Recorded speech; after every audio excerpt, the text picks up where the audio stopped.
स्वागत है आप सबका आपके अपने इंस्टीट्यूट बुगली क्लासेस में।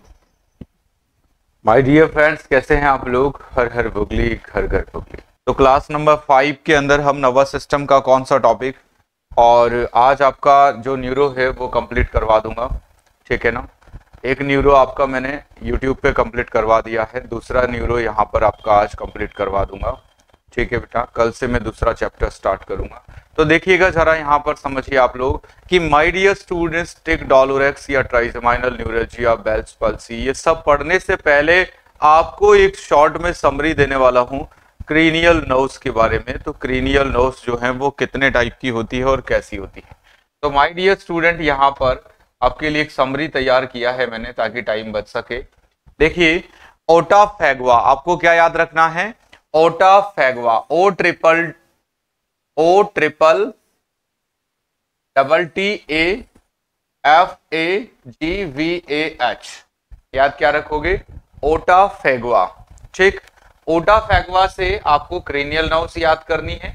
मतलब तीन तो सबसे पहले ऐसी नर्व्स आती हैं जिनके नाम ओ से शुरू होते हैं। तो ऑल्फैक्टरी, ऑप्टिक, ओक्यूलोमोटर। फिर टी से ट्रोक्लियर, ट्राइजेमाइनल।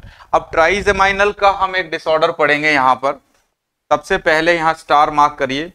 ट्राइजेमाइनल जो है इसकी तीन ब्रांचेस होती है, ऑप्थेल्मिक, मैक्सिलरी और मैंडिब्यूलर। कौन कौन सी? ऑप्थेल्मिक, मैक्सिलरी और मैंडिब्यूलर, ये तीन ब्रांचेस होती हैं, ठीक। अब ये तीन ब्रांचेस में डिवाइड होने की वजह से ये सबसे लार्ज क्रेनियल नर्व है, लार्जेस्ट क्रेनियल नर्व, ठीक है बेटा। उसके बाद अब्डुसेंस, ऐसे क्या होगा? अब्डुसेंस। फिर फेशियल, फेशियल से हम पढ़ेंगे बेल्स पाल्सी, और इस ट्राइजेमाइनल से हम पढ़ेंगे ट्राइजेमाइनल न्यूरल्जिया, ठीक। ये दोनों डिजीज पढ़ेंगे। इसके बाद वेस्टिब्यूलो कॉक्लियर, ग्लोसोफेरिंजियल। तो जी से क्या हो गया? ग्लोसोफेरिंजियल। वी से क्या हो गया? वेगस। वेगस सबसे लॉन्गेस्ट नर्व है हमारी बॉडी की क्रेनियल नर्व्स के अंदर। दूसरा हम ए से क्या होगा? असेसरी। ये असेसरी नर्व जो है स्पेशल फंक्शन नहीं करती है, यानी कि ये असेसरी जो नर्व है मेरे दोस्त, कौन सी? 11th नंबर की। तो 11th असेसरी नर्व जो है ये स्पाइनल नर्व्स को असेस करती है। स्पाइनल असेसरी नर्व है ये, स्पाइनल असेसरी, यानी इसका काम सिर्फ कितना है? स्पाइनल नर्व्स को असिस्ट करना, असिस्ट करना, उनको ये सपोर्ट करती है, इसलिए इसका नाम क्या है? स्पाइनल असेसरी नर्व, ठीक। 12वीं नर्व होती है सबसे लास्ट क्रेनियल नर्व, हाइपोग्लोसल। और क्लियर हो गया है। इस तरह से 12th क्रेनियल नर्व। टोटल कितनी क्रेनियल नर्व? नर्व्स में टोटल क्रेनियल नर्व कितनी बेटा? 12 जोड़ी। और स्पाइनल नर्व्स कितनी? 31 पेयर। अब आपको सबसे पहले नाम याद हुए कि नहीं हुए? एक बार यहां पर ओटा फैगवा को रिवाइज कर लेते हैं। O triple, okay, O triple double T A F A G V A H, यानी olfactory, optic, oculomotor, trochlear, trigeminal, abducens, facial, vestibulocochlear, glossopharyngeal, vagus, accessory और हाइपोग्लोसल। ये तो इनके नाम। अब इसमें याद रखना है आपको, ट्रोक्लियर सबसे स्मॉलेस्ट क्रेनियल नर्व है। तो सबसे स्मॉलेस्ट क्रेनियल नर्व कौन सा? ट्रोक्लियर, यहां पर याद रखेंगे। सबसे लार्जेस्ट क्रेनियल नर्व ट्राइजेमाइनल, क्योंकि तीन ब्रांचेस है, ऑप्थेल्मिक, मैक्सिलरी, मैंडिब्यूलर। फिर आपको याद रखना है बेल्स पाल्सी किससे होगा? 7th क्रेनियल नर्व से, जिसका नाम है फेशियल। ट्राइजेमाइनल न्यूरल्जिया यानी टिक डोलोरेक्स किससे होगा? ट्राइजेमाइनल नर्व से, यानी कि 5th क्रेनियल नर्व से, ठीक है। ये हम याद रखेंगे। देन हम जानते हैं असेसरी जो है, ये असेसरी स्पाइनल असेसरी नर्व होती है, 11th नर्व। हाइपोग्लोसल का नाम क्या है? 12, और 12th क्रेनियल नर्व है, और इसका नाम क्या है? हाइपोग्लोसल। अब एक और क्वेश्चन याद रखना है कि लॉन्गेस्ट और लार्जेस्ट, पूरी बॉडी में सबसे लॉन्गेस्ट और लार्जेस्ट जो नर्व है वो कौन सी होती है? तो साइटिक नर्व को आप याद रखेंगे, ये एक स्पाइनल नर्व है। अब याद रखेंगे कौन कौन सी नर्व सेंसरी है, कौन कौन सी नर्व मोटर है, कौन कौन सी नर्व मिक्स है। मिक्स का मीन्स होता है सेंसरी और मोटर दोनों फंक्शन परफॉर्म करे वो नर्व कहलाएंगी मिक्स। सिर्फ सेंसरी फंक्शन को परफॉर्म करे तो सेंसरी, मोटर फंक्शन को परफॉर्म करे तो सिर्फ मोटरी। ओके, तो माय डियर स्टूडेंट याद क्या रखना है आपको, कैसे याद रखना है, 1 to 8 जो होती है वो सेंसरी होती है, 1 to 8 सेंसरी, 5, 7, 9, 0 मतलब मिक्स, और बची हुई जो नर्व हैं वो सब मोटर नर्व्स होती हैं। Do you understand? तो 1 to 8 सेंसरी जो सिर्फ हमारे सेंसेशन से रिलेटेड यानी सेंसरी ऑर्गन से रिलेटेड फंक्शंस को परफॉर्म करती है। 5, 7, 9, 0, 9, 0 मतलब 10, 0 मीन्स होता है 10, ये सब मिक्स होती हैं, और जो बची हुई हैं वो सब मोटर होती है। तो आपको शॉर्ट में मैंने यहाँ पर क्या की बता दिया है दोस्त, ओटाफेगवा, O triple double T A F T V A H, ओटाफेगवा। क्लियर है? F के बाद यहाँ पर F के बाद A भी मेंशन करो, ओटाफेगवा। फिर आपको 1 to 8 you know that sensory, कौन कौन सी दोस्तों, सेंसरी, देन 5, 7, 9 और 0 मतलब 10, ये सब मिक्स हैं, कैसी हैं, मिक्स, और रिमेनिंग जितनी भी हैं रिमेन वो सारी की सारी ही होती हैं बेटा मोटर। कौन कौन सी, मोटर। क्रेनियल नर्व कितनी होती हैं टोटल, यहाँ पर 12 जोड़ी, स्पाइनल कितनी, 31 जोड़ी। देन आप टोटल जानते हो इसमें से 36 क्वेश्चन बन सकते हैं स्टैंडर्ड क्वेश्चन, और 4 एमसीक्यूज आपके एक्स्ट्रा और 2 एमसीक्यूज एक्स्ट्रा। इस तरह से मिलाकर के आपके टोटल 32 क्वेश्चन बन सकते हैं, 42 क्वेश्चन बन सकते हैं, किससे, क्रेनियल नर्व के छोटे छोटे नाम से रिलेटेड। हमसे क्वेश्चन आता है कि क्रेनियल नर्व जो है 7th का क्या नाम है, ये सब चीजें हम इसलिए पढ़ रहे हैं ताकि हमें एमएसएन समझने में मदद मिले। एनाटॉमी के क्वेश्चन बहुत कम आते हैं एनक्लिक्स नॉर्सेट के अंदर, तो ठीक है, बाकी अदर एग्जाम्स के अंदर ये क्वेश्चन आपसे किए जाते हैं। तो क्रिस्टल क्लियर हो गया है सब लोगों को, एक बार रिवाइज करो, olfactory, optic, oculomotor, trochlear, trigeminal, abducens, olfactory, oculomotor, trochlear, trigeminal, abducens, facial, glossopharyngeal, facial, vestibulocochlear, glossopharyngeal. Okay, then after vagus, accessory, hypoglossal. 1 to 8 कौन कौन सी, सेंसरी, 5, 7, 9, 0 मिक्स, और रिमेनिंग सारी कैसी हैं, मोटर नर्व्स। इस nerve के 7th nerve के फंक्शन को चेक करना चाहते हैं, तो यदि अगर मैं इस इमेज को आपसे पूछता हूं तो आप बता देंगे कि नहीं बताएंगे कि in this image the examiner is testing the function of which cranial nerve. Examiner कौन सी क्रेनियल नर्व के फंक्शन को टेस्टिंग कर रहा है, जरा रिपीट करिए, आंसर दीजिएगा। इस इमेज में कौन सी क्रेनियल नर्व के फंक्शन को टेस्टिंग किया जा रहा है, और इसमें तो आपका आंसर होगा फेशियल। तो मेरे दोस्त फेशियल में हम एक तो फोरहेड को रिंकल करने के लिए कहेंगे क्लाइंट को, हम आंखों पे प्रेशर लगाएंगे ऐसे करके, अब उससे बोलेंगे कि आप ऐसे इनको थोड़ा सिंक करिएगा, keep eyes close against the resistance, resistance के अगेंस्ट में आप आंखों को प्रेशर कर लोगे, अब पेशेंट से बोलो रेजिस्टेंस के अगेंस्ट में आंखों को बंद करो, ऐसे भी फेशियल नर्व को चेक करते हैं। देन रिवील द टीथ, दांत दिखाओ, इससे भी फेशियल नर्व को चेक किया जाता है। तो कितनी बातें, एक तो मेरे दोस्त पेशेंट से बोलो टीथ दिखाओ, अगर वो नहीं दिखा पा रहा है मीन 7th नर्व काम नहीं कर रही है। दूसरा, रेजिस्टेंस के अगेंस्ट में आई क्लोज करने को कहो, नहीं कर पा रहा है, 7th नर्व काम नहीं कर रही है। आप फोरहेड को थोड़ा ऊपर उठाने के रिंकल करने के लिए कहो, नहीं कर पा रहा है, 7th नर्व काम नहीं कर रही है। आप उसको चीक्स को पफिंग करने को कहो, नहीं कर पा रहा है, 7th नर्व काम नहीं कर रही है। क्रिस्टल क्लियर हो गया है। तो 7th नर्व का क्या क्या फंक्शन होगा दोस्त, टीथ इस तरह से चेक किया जाता है 7th को।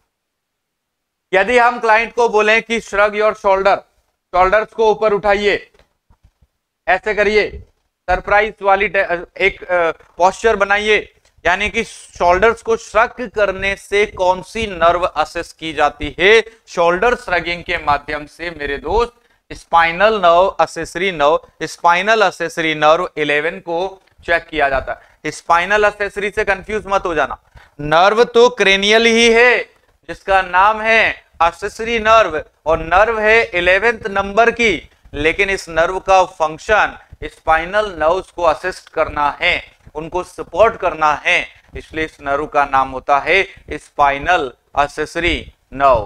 क्लियर है पूरा नाम इसका? सिर्फ एक्सेसरी जिसको आप कहते हो, पूरा नाम क्या है? Spinal accessory nerve. Then guys, यदि अगर आप किसी भी क्लाइंट को अपनी टंग बाहर निकालने के लिए कहोगे, स्टिंग आउट द टंग, तो आप 12th क्रेनियल नर्व के फंक्शन को चेक कर सकते हो, यानी हाइपोग्लॉसल नर्व के फंक्शन को चेक कर सकते हो।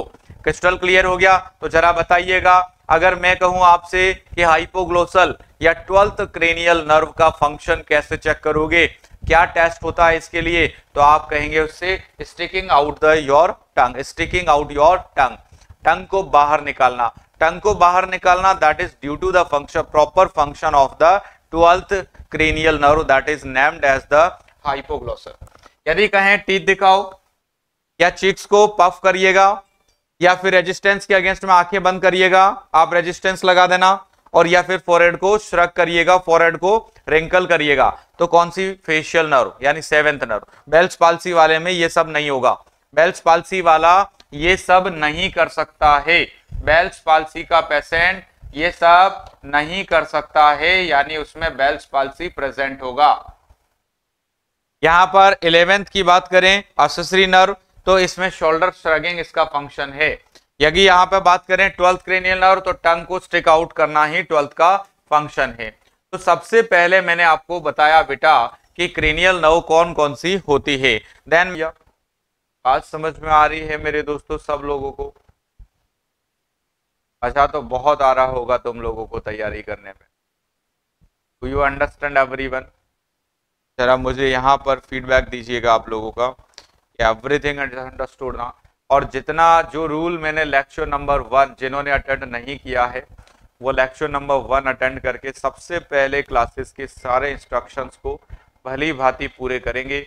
मैंने कहा आपसे अर्जुन सीरीज आपको सबको एक्टिवेट करना है और सबको आपको प्रैक्टिस करते रहना है। साथ के साथ ही जितने भी टेस्ट, जितने भी यूनिट्स हम लोग करवाते जा रहे हैं, सारे उसी यूनिट के टेस्ट निकाल करके प्रैक्टिस करना है, ताकि मेरे दोस्त आपको 6 महीने के जो आपको मिले हैं इसके अंदर आपकी टिप्स पे होना चाहिए एक एक क्वेश्चन। तो अर्जुन सीरीज जो है उसके अंदर सबसे ज्यादा खतरनाक तरीके से आपको एनक्लेक्स दिया हुआ है, मैं छोटे बड़े सब। दूसरे मैं आपको डीपीपी के माध्यम से रेगुलर क्वेश्चंस बनवा रहा हूँ, सारा स्टाफ लगा रखा है मैंने, पूरे सारे स्टाफ अचीवर पे काम कर रहे हैं। क्लियर है? सबके नोट्स बना रहे हैं, सारा कंटेंट बन रहा है। जैसे ही हमारा सब कुछ कंप्लीट होगा आपको हम प्रिंटेड बुकलेट अवेलेबल करवा देंगे। अभी आपको सिर्फ और सिर्फ क्या करना है, नोट्स बनाने हैं, सिर्फ चैप्टर रिव्यू वाले पॉइंट्स को, क्वेश्चंस वाले पॉइंट्स नहीं लिखना है। क्लियर हो गया है सबको? ये काम आपको करते रहना है और जब तक मैं जो इंस्ट्रक्शन दूं सिर्फ वही फॉलो करना है, इसके अलावा कुछ भी फॉलो नहीं करना है। ये मैं सब बातें आपको फर्स्ट लेक्चर में भी समझा चुका था, अभी फिर समझा दिया है।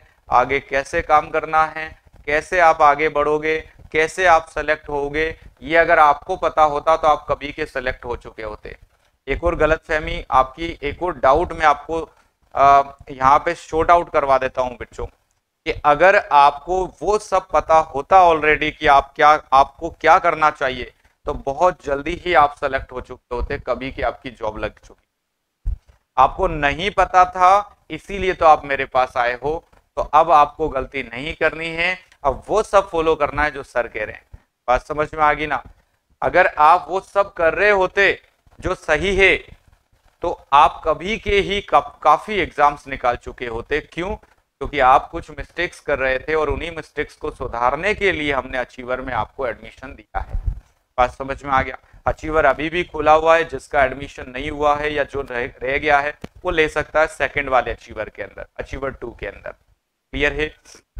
तो मेरे दोस्तों आपको बात समझ में आ गया होगा। मैंने जो कहा है कि अगर हमें पहले से ही ये सब पता होता, जैसे कई लोग कुछ भी कर रहे थे, टारगेट सोल्व करना, पीआर सोल्व करना, या कुछ अपने नोट्स वगैरह पढ़ना, कुछ भी पढ़ना, तो जो आप कर रहे थे ना, अगर उससे रिजल्ट आता ना, तो मेरे दोस्त हम कभी के जॉब लग जाते।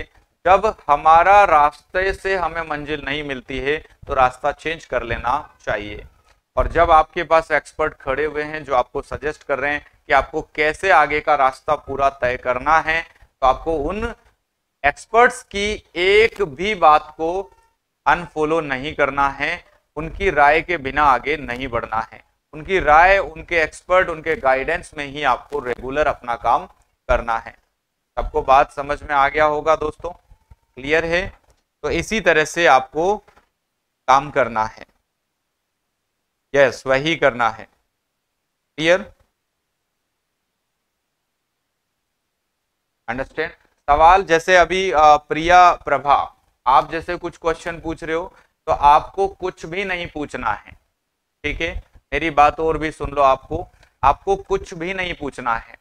आप बिल्कुल ये निश्चिंत रहो कि आप, क्योंकि कंटेंट जो है वो लाखों की संख्या में है और सबसे भरमार पड़ा हुआ है यूट्यूब पर और इंटरनेट पर, और दूसरा आपके कॉपी रजिस्टरों के अंदर। मेरे दोस्तों, आपको सिर्फ क्या फॉलो करना है, क्योंकि कंटेंट इतना पड़ा हुआ है कि अगर आप उसमें घुसे तो आप फिर मेन चीज से वंचित हो जाओगे। और मैं बार बार ये कह रहा हूं कि उसमें घुसना ही नहीं है, जिसमें गुरु आपको घुसाना चाहता है सिर्फ आपको उसी में घुसना है, उसी में डूबना है, अंडरस्टैंड? यानी कि कंटेंट लाखों की संख्या में पड़ा हुआ है, डाउट्स लाखों आएंगे, लेकिन सबसे मेन यहाँ पर पहले क्या है? सबसे मेन यहाँ पर है पहले सिलेक्शन। क्या है मेरे दोस्त? पहले जॉब लगना, सेलेक्ट होना सबसे मेन है। उसके बाद हम सारी चीजों को भी डिस्कस करेंगे, लेकिन सबसे मेन पहले आपको ध्यान देना होगा अपने कैरियर पर, अपने कैरियर को सिक्योर करना होगा। सबसे पहले ये जिंदगी की अगर अच्छी शुरुआत चाहते हो तो सबसे पहले अपने आप को सिक्योर करो, अपने आप को, कैरियर को सिक्योर करो, और हमारी तरफ फिर आप दहाड़ करके जीवन में एक अच्छे पोजीशन पे, लेवल पे खड़े हो जाओ। फिर उसके बाद की बातें हैं सब कुछ। तो यू अंडरस्टैंड? तो पहले कैरियर को सिक्योर करना ही मेरा मेन मकसद है, आपको जॉब लगाना, अंडरस्टैंड? क्लियर हो गया है?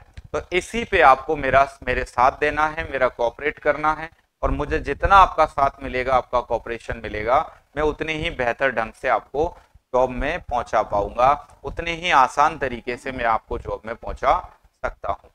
आपको क्लियर हो गया है?